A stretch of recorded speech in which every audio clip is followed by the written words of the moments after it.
안녕하십니까. 7월 8일 화요일 말씀 묵상 함께 시작하겠습니다. 오늘도 주님께서 우리를 도와주시고 인도하시는 것을 체험하는 하루 되시기를 간절히 기도합니다. 오늘 본문은 창세기 24장 61절에서부터 67절까지 말씀이고요. 통독하신 말씀은 잠언 15장부터 19장까지 말씀입니다.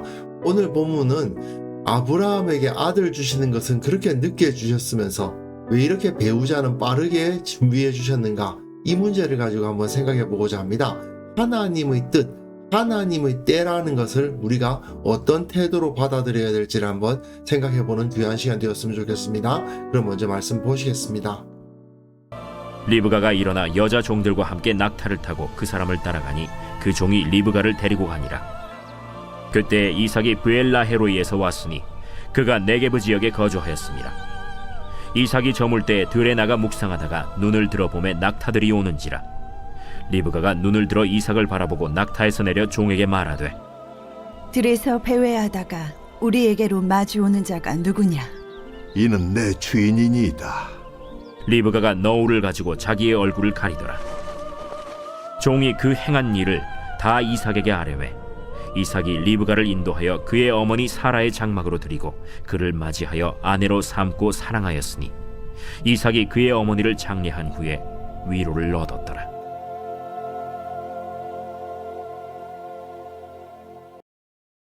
이삭과 리브가가 만남으로 인해서 창세기 24장 이삭의 배우자를 구하는 이야기가 끝이 나고 있습니다.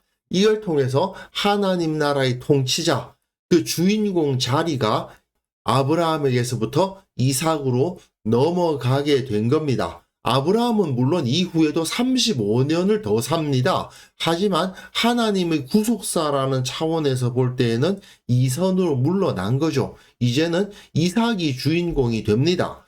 그런데 지금까지 이 24장의 특징이 굉장히 모든 것이 빨리빨리 진행되잖아요.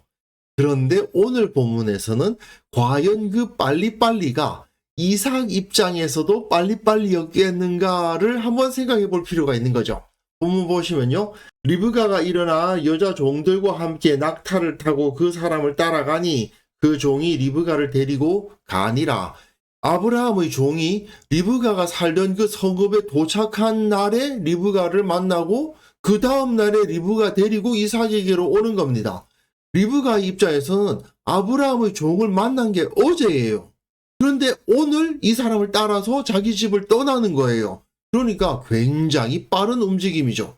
그런데 그때에 이삭이 브엘라헤로이에서 왔으니 여기서 브엘라헤로이가 어디냐 기억이 나실지 모르겠는데 하갈이 자기에게 이르신 여호와의 이름을 나를 살피시는 하나님이라 하였고 이러므로 그 셈을 브엘라헤로이라 불렀다. 하갈이 이스마엘을 임신한 상태에서 사라의 핍박을 받아 도망을 가다가 애굽 쪽으로 도망을 가다가 여기서 여호와의 사자를 만나죠. 그곳이 바로 브엘라헤로입니다. 브엘라헤로의 뜻은 브엘 하면은 우물, 라하이 이 말은 살아있다는 거죠. 로이 하는 것은 살피신다 이런 말입니다. 그래서 나를 살피시는 살아계신 이의 우물 뭐 그런 뜻인데 그러니까 브엘라헤로이라고 읽는 게 아니고 브엘라하이로이 이렇게 읽는 것이 맞아요. 이삭이 브엘라하이로이 여기에 있었다는 것은 그가 지금 방황하고 있는 상황이다. 물론 아주 잘못된 상황이라기보다는 아직까지 아내를 구하지 못함으로 인해서 그 자리를 잡지 못한 상황이구나 하는 것을 암시해주고 있는 것이죠. 그가 네게브 지역에 거주하였음이라 되어 있거든요. 네게브 지역은 물이 많지 않고 사람이 살 수가 없는 광야예요. 이건 마치 이스라엘 백성이 광야에 머물면서 그 약속의 땅으로 들어가지 못하는 상태, 그것을 떠올리게 하는 거예요. 그래서 이삭이 저물 때에 들에 나가 묵상하다가 되어 있는데 요것이 좀 어렵습니다. 묵상하다는 뜻이 아닐 가능성이 매우 높아요. 이 묵상하다가 이 단어가 슈와흐인데요. 성경 전체에서 여기 딱 한 번 쓰인 단어입니다. 그래서 사실은 이 슈와흐라는 단어가 무슨 뜻인지 모릅니다. 성경에서 단 한 번 여기에 쓰여 있으니 이게 도대체 무슨 뜻인지 알기가 어렵죠. 역사적으로 이 단어 하나를 가지고 6가지 해석이 존재합니다. 걸어 다닌다, 대화한다, 묵상한다. 이건 묵상한다가 선택되어 있습니다만은 또는 기도한다, 불평한다도 있어요. 또는 떠돌아다닌다, 들에 나가서 떠돌다가라고 번역할 수도 있고 들에 나가서 불평하다가라고 번역할 수도 있는 단어죠. 사실은 그 단어의 뜻이 뭔지 모르기 때문에 생기는 문제인데 어쨌든 이삭이 뭔가를 하고 있었는데 눈을 들어보면 낙타들이 오는지라 누가 와요? 리브가를 데리고 낙타들이 오고 있죠. 여기서 우리는 이삭이 아내가 없음으로 인해서 정착하지 못하는 불완전한 상태에 있었다라는 것을 보여준다. 이것은 꼭 기억을 해야 됩니다. 아담에게 있어서도 에덴 동산을 다스릴 수 있는 권세가 주어졌지만 아내가 없이 독처하는 것은 하나님이 보시기에 좋지 않았습니다. 이후의 이야기를 보셔도 아실 수 있는데 언제나 주인공들은 아내를 얻어야 하나님의 손에 들리는 주인공이 돼요. 리브가가 눈을 들어 이삭을 바라보고 낙타에서 내려 종에게 말하되 들에서 배회하다가 우리에게로 마주오는 자가 누구냐. 여기서 들에서 배회하다가 라고 번역하다 보니까 앞에서 들에 나가 묵상하다가를 배회하다가 라고 번역하는 것이 옳지 않겠느냐 이렇게 보시는 분들도 있고 오늘 보니까 날마다 솟는 샘물에서도 그렇게 보았더라고요. 그런데 사실은 이 들에서 배회하다가 우리에게로 마주오는 자가 누구냐 이 부분은 영어로 보시면요. Who is that man? 저 사람 누구냐? Walking in the field to meet us. 우리를 만나기 위해서 들에서 걸어오는 사람이 누구냐? 이렇게 한 문장으로 번역할 수도 있거든요. 그렇기 때문에 이것을 배회했다라고 번역하는 것은 조금 애매합니다. 어쨌든 이삭이 낙타의 행렬을 보고 그쪽을 맞이하러 나아가고 있었고 리브가가 이삭을 본 거죠. 그러니까 종이 이르되 이는 내 주인이니이다. 리브가가 너울을 가지고 자기 얼굴을 가리더라. 너울을 가지고 자기 얼굴을 가렸다. 이것은요 신부라는 것을 나타내기 위한 표현입니다. 이스라엘 여성들은 얼굴을 가리는 풍습이 없습니다. 남자들과의 만남이라고 얼굴을 가린다거나 그런 거 없어요.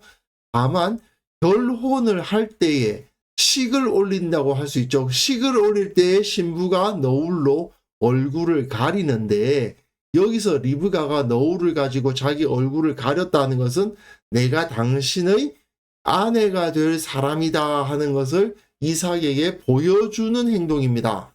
그래서 종이 그 행한 일을 다 이삭에게 아뢰매 이삭이 리브가를 인도하여 그의 어머니 사라의 장막으로 들였다.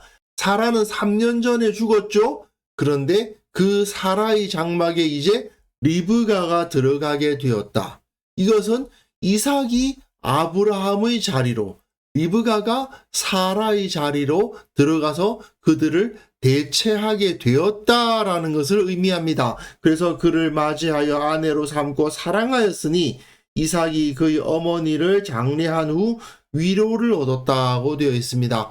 이 위로를 얻었다라는 말이 나함 동사인데 한숨을 쉰다는 이야기예요. 어머니를 장례한 후에 휴 하고 한숨 돌렸다 그런 말입니다. 이것이 창세기 5장 29절에 노아의 아버지 라멕이 그 아들의 이름을 노아라 하여 이르되 여호와께서 땅을 저주하심으로 수고롭게 일하는 우리를 이 아들이 안위하리라 했을 때 이 안위하리라에 해당되는 단어가 바로 이 나함입니다. 위로를 얻는다. 수고롭게 일하는 자들이 한숨을 돌릴 수 있게 한다. 이런 의미예요. 근데 이 나함 동사가 좀 재미있는 것이 하나님께서 이후에 사람 지으셨음을 한탄하셨다고 되어 있거든요. 이 한탄하셨다는 것도 나함 동사입니다. 하나님이 사람들의 모습을 보고 아이고 하고 한숨을 쉬셨다는 거죠. 똑같은 동사를 가지고 하나는 긍정적으로 한숨 돌린다, 좀 쉰다라는 의미로도 해석이 되고, 또 한탄한다, 후회한다, 이런 식으로도 사용되는 재미있는 단어입니다.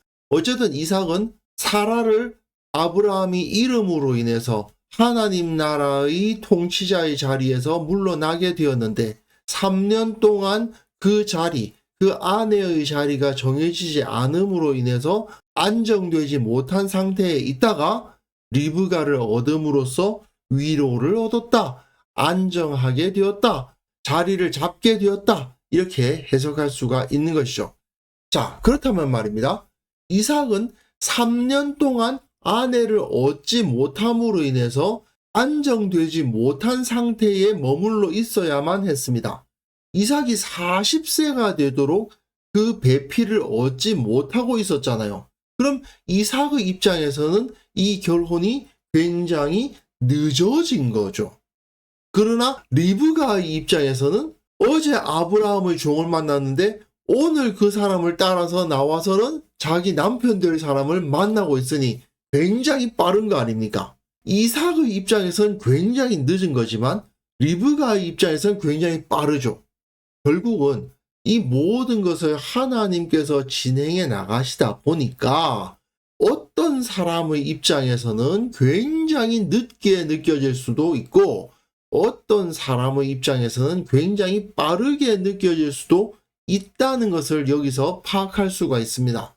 사실 하나님의 때와 나의 시간표가 맞지 않는다고 불평하시는 분들이 계신데 그렇게 되는 이유가 뭘까요? 내가 하나님의 시간표에 맞추고 하나님 중심적으로 생각하지 않기 때문에 나의 이기적인 생각을 앞세우기 때문이 아니겠습니까? 하나님께서 이 세상을 이끌어 가시고 섭리하실 때에 어떤 사람에게는 그 일이 너무 빠르게 진행되는 것처럼 느껴질 것이고 어떤 사람에게는 너무나도 늦게 이루어지는 것처럼 보일 것입니다. 결국 인간은 자기 중심적인 태도를 가지고 있기 때문에 하나님의 시간표에 대해서 불평을 하게 되는 거예요. 내가 나의 자기 중심적인 태도를 버린다면, 내 모든 인생의 초점을 하나님의 섭리에 둔다면 불평할 일이 없게 되는 겁니다. 하나님의 뜻에 내가 맞춰야지 하나님께서 내 시간표에 맞추셔야 되는 것이 아니기 때문이죠. 이삭이 그 배우자 리브가를 만나게 되는 이 이야기만 살펴보아도 이삭은 40세가 되도록 배우자를 얻지 못하는 정말 인고의 세월을 요구하셨던 하나님이시지만 리브가에게는 어제 만난 사람을 통해서 처음 보는 사람의 아내가 되는 그야말로 모든 일이 순식간에 일어나는 그런 경험을 하게 하시는 것입니다. 만약에 이런 일이 우리들 가운데 생긴다면 이삭의 입장에서 불평할 사람이 있고 리브가의 입장에서 불평할 사람이 있을 수도 있어요. 하지만 만약 우리가 하나님의 시각을 가질 수만 있다면 내가 경험하는 일들에 대한 불평보다는 하나님이 하시는 일에 대해서 맞춰 나가야 한다는 사실을 깨닫고 적극적으로 주님을 따르게 될 것입니다. 결국 이것이 하나님 나라 백성의 지혜입니다. 내 삶은 하나님의 섭리가 진행되는 속도에 맞춰가야 됩니다. 그것이 내 삶을 가치 있게 하는 것이고 그것이 내게 주어진 시간을 의미 있게 사용하는 방법이라는 것을 우리가 꼭 기억했으면 좋겠습니다. 그래서 이 시간 함께 기도하실 때는요, 내 삶의 주인은 내가 아니라 주님이십니다 하는 것을 기억하고 고백하는 자가 되게 하여 주옵소서. 우리 교회 모든 성도들이 그 인생 가운데 주님의 인도하심을 체험하면서 살아가게 하옵소서. 함께 기도하는 시간 가졌으면 합니다.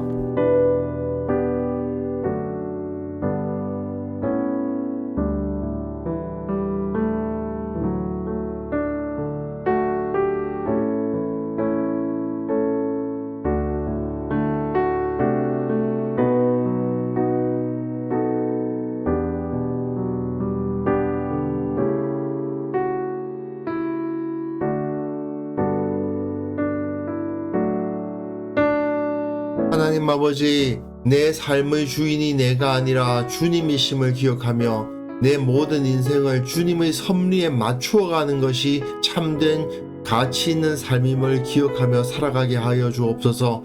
이 지혜를 우리에게 주사 하나님의 뜻에 따르게 하시고 우리 인생이 진정으로 의미 있는 삶이 될 수 있도록 도와주시기를 원하고 바랍니다. 우리 교회 모든 성도들 그 인생 가운데 하나님의 인도하심을 체험하는 자들 되게 하여 주옵소서. 주님께서 나를 이렇게 인도해 가시는구나, 주님께서 나를 이곳에 사용하시는구나 느끼면서 감사하며 기뻐하는 자들 되게 하여 주옵소서. 또한 이 땅의 모든 사람들이, 믿는 사람들이건 믿지 않는 사람들이건 하나님께서 살아계시고 역사하신다는 사실을 깨닫게 하시고 그들이 결국 주님 앞에 무릎 꿇고 주님께 영광을 돌리는 그런 역사가 일어나게 하여 주옵소서. 아버지, 오늘 하루도 주님의 섭리와 주님의 돌보심 가운데 살아갈 수 있기를 원합니다. 하나님께서 행하시고자 하는 일이 무엇인지 분명하게 깨닫는 하루가 되게 하여 주옵소서. 주님의 영광을 위해서 섬기는 하루가 되게 하여 주시고 또한 우리가 행하는 그 모든 세세한 일들 가운데 주님께서 형통케 하셔서 우리가 두려워하거나 걱정하거나 힘들어할 이유가 없는 그런 하루를 우리가 살아갈 수 있도록 주께서 은혜 베풀어 주시기를 원하오며 예수님의 이름으로 기도합니다. 아멘.